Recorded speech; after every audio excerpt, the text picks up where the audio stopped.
la colaboración de Diana Cecilia Torres. ¿Cómo estás, Diana? Bienvenida, buenos días. Hola, Marcela, muchas gracias. Saludos a ti, a Juan, al auditorio. Y bueno, contenta de compartir con ustedes una semana más de ideas y de reflexiones.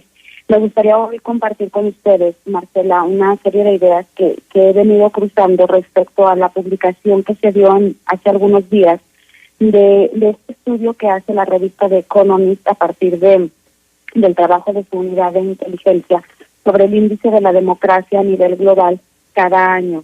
Recién iniciado el año se publicó el Índice Democrático Global 2018 y me parece que la situación particular de México, pero una lectura global sobre ciertas tendencias, de las cuales, por cierto, México es ejemplo para explicar estas tendencias, nos dan algunas lecciones interesantes. Lo primero que hay que decir es que se miden 167 países a partir de 60 indicadores. Es una ponderación muy compleja y muy interesante de cómo están constituidos estos indicadores, que además a su vez se categorizan en 5 grandes grupos de características que tienen una democracia para saber si un país es más o menos democrático. ¿Cuáles son estas categorías? La primera es el proceso electoral y el pluralismo, es decir, que haya procesos electorales transparentes, institucionales, que la posibilidad de participación de los ciudadanos sea real y de representación de los partidos políticos sea real. Y eso me parece súper interesante, porque no nada más se trata de tener elecciones, sino de tener elecciones donde los partidos estén verdaderamente representando a los ciudadanos. La segunda categoría que se evalúa en este estudio es el funcionamiento del gobierno, que tiene que ver con la división de poderes, por un lado, con la rendición de cuentas y con la transparencia. Luego viene la categoría de participación política, que tiene que ver con el nivel de involucramiento que los ciudadanos tenemos en las decisiones públicas. Luego la cultura política democrática, que es qué tanto somos parte no solo de las decisiones, sino del debate público sobre asuntos que tienen que ver con nuestros gobiernos. Y finalmente hay una categoría súper importante, que es el nivel de libertades civiles que tienen los ciudadanos en los países. Bueno, pues dicho esto sobre cómo se compone el estudio, hay que decir que México bajó, perdió puntuación respecto a los años anteriores. De hecho, es el año que peor nos ha ido desde, digamos, los últimos 3 sexenios, que podríamos considerar pues un fortalecimiento de la democracia. Me parece súper importante además anotar que México haya bajado en la puntuación de democracia en 2018, pues justo un año electoral en el que se logró como una transición de partido e incluso ideológicamente, ¿no? Por fin pudo ganar la izquierda, por fin hubo un nivel de voto muchísimo mayor, por fin hubo un presidente que ganó con un margen histórico, y eso no necesariamente nos hace hoy una mejor democracia. De hecho, el resultado, al final hay 4 categorías de países, como 4 grandes grupos. El primero es el de democracias plenas, que ahí solo está el 4.5% de los países del mundo. Es decir, solo 4.5 de 100 países se consideran democracias plenas. Luego viene lo que el estudio llama como democracias deficientes, que ahí es donde estamos nosotros, a la cola de ese segundo grupo, y va bajando el ranking hasta llegar a los autoritarismos, a los gobiernos autoritarios, ¿no?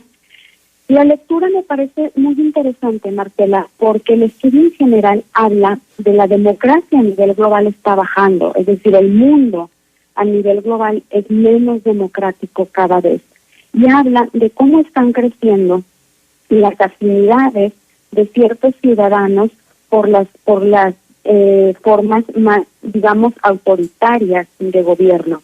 Explica el estudio de una forma muy interesante cómo empezó en ciertos países a crecer el autoritarismo, sobre todo relacionado con movimientos ultranacionalistas. Y creo que, por ejemplo, el caso más cercano que tenemos es el del propio Estados Unidos con Donald Trump, donde a partir de un discurso hipernacionalista, pues logra convencer a un sector de la población que además le permite ejercer ciertas decisiones de forma autoritaria. Pero el estudio dice que este año empiezan a detectar que el autoritarismo o los votos a favor del autoritarismo, y cuando llegan a estos párrafos ponen como ejemplos Brasil y México, en el caso de Latinoamérica, cómo el favorecer a gobiernos que pueden tener tintes autoritarios ya no tiene nada más que ver con un nacionalismo, sino, y aquí empieza lo que me parece más interesante de la lectura del estudio, con el descontento que los ciudadanos tienen con las instituciones que los han gobernado y la desconfianza que esas instituciones han sembrado en los ciudadanos. Y entonces el estudio dice, en la medida en que lo que se ha concebido como democracia no ha dado resultados en términos económicos, en términos de transparencia o de combate a la corrupción, pues entonces el ciudadano está dispuesto a apostarle a lo que sea, incluso cuando tenga un riesgo autoritario, con tal de acabar con aquello que, pues sí, muy institucional, pero no funcionó. Y me parece que ahí hay una lectura muy interesante de cómo nuestro país está transitando finalmente hacia correr ciertos riesgos en aras de poder terminar finalmente con problemas que nos parecen históricos. Y lo platicábamos la semana pasada con el caso de la gasolina. Me parece que esta semana se repite un poco la lectura con el tema de la guardia. Como el discurso, Marcela, las encuestas de inicio de semana sobre si la gente está dispuesta a hacer las largas filas de la gasolina con tal de que se acabe con el huachicoleo. La gente está dispuesta a brincarse las instituciones y a brincarse los procesos con tal de que por fin se termine con aquel problema.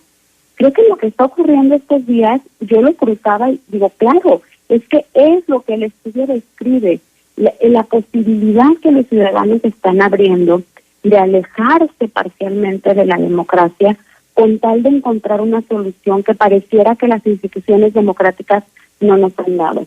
El riesgo es alto, porque como insisto en las categorías que miden la democracia no nada más es ir a votar y que pueda ganar una mejor opción. Ahora, ojo, autoritarismo no tiene nada más que ver y lo menciona en el caso de México, pero mencionan en el mismo párrafo a Jair Bolsonaro en Brasil, y estamos hablando de extrema izquierda y extrema derecha. O sea, no tiene que ver, el asunto no es que sea de izquierda o no de izquierda, el asunto tiene que ver con estos atrevimientos que se puede dar un gobierno de alejarse de la democracia, alejarse del consenso, alejarse de las instituciones.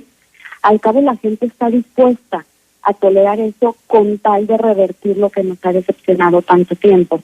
Pero insisto, me parece un riesgo muy alto, me parece una factura que se puede pagar muy caro y que en estos casos lo que nos queda como ciudadanos pues es hacerle saber a nuestro gobierno que sí, que la mayoría estuvo dispuesta al cambio, que sí, hay grandes cambios que se tienen que dar, pero que eso no significa que tengamos que sacrificar los pasos que hemos dado en la institucionalización y en la democracia de nuestros procesos, ¿no? Uh-huh. Bien, pues muy interesante, Diana, porque yo creo que tenemos que reflexionar pues un día sí y otro también en relación al concepto que nosotros tenemos y al país que nos imaginamos y a la conformación social en donde todos tendríamos que estar involucrados. Si democracia, definitivamente es totalmente anacrónico, obsoleto pensar que es ir a votar y que ahí se reduce entonces la participación democrática de las personas. La consolidación de un sistema democrático significa participación constante y permanente de los ciudadanos y la interacción con los gobiernos, de donde tenemos que sentirnos mandantes, sí, de quienes ocupan esos cargos. El problema está en que hemos tenido una percepción tan distinta de lo que es democracia, por una cantidad de vicios y una cantidad de historias que no viene al caso repetir, porque creo que todo el mundo las conocemos, pero ya es hora, ¿no? Es como cuando te dicen todos tus problemas obedecen a la relación que tuviste de niño con tu papá y tu mamá. Bueno, ya eres un adulto de 40 años y sigues culpando a tu papá y a tu mamá de lo que te está pasando. Sí, es cierto. Creo que algo que deja muy claro estas lecturas más integrales de la democracia es que, pues como lo dicen las categorías, participación ciudadana y proceso electoral sí es importante, pero es uno de los pilares de la democracia. Fíjate, por ejemplo, uno de los factores que hacen que México pierda puntos en el ranking, Marcela, es el tema de la no pluralidad en el Congreso. Entonces, me parece súper interesante porque desde una lectura pudiera parecer un gran salto histórico lo que ocurrió electoralmente el año pasado. Pero si nos alejamos y si logramos ver la democracia como un todo, evidentemente tener un Congreso tan poco plural es un riesgo muy alto para nuestra democracia y para la posibilidad de ser representados por quienes toman las decisiones, ¿no? Oye, el caso de los partidos políticos me llama mucho la atención porque precisamente hoy el editorial de Vanguardia va sobre el tema, partidos políticos, la impunidad democrática, lo entrecomilla, y lo que hemos vivido nosotros aquí en Coahuila en lo que tiene que ver con la creación de estos institutos políticos, que luego les queda muy grande el nombre, y cómo se las gastan y cómo le dan la vuelta luego a su mal actuar, que es considerado como tal, y entonces les imponen multas, pero tal como dice el editorial, y decir que han abonado una cantidad a las multas que les han impuesto es un eufemismo, pues en realidad ninguno de sus militantes, dirigentes o candidatos, así como los funcionarios surgidos de sus filas, ha aportado un solo centavo de sus bolsillos para pagar la sanción que se les impusiera por haber violado la ley. Entonces, pues una patente corso de hacer lo que les da la gana con los partidos políticos, y acá pues definitivamente hay unas facilidades enormes para constituirte como partido político. No, y el tema de los partidos políticos en la medición y en la composición de una democracia es fundamental, porque finalmente el corazón de la democracia liberal es la posibilidad de ser representado. Y la figura que nosotros tenemos, por lo menos en nuestro modelo de representación, son los partidos políticos, pero al mismo tiempo, en el mismo ranking, de The Economist sale, la institución peor evaluada es el partido político. Entonces imagínate, si el corazón de la democracia es la posibilidad de ser representado, pero quien nos representa, pues en lo que menos confiamos, pues no sé, o sea, la conclusión se pinta sola, ¿no? Claro.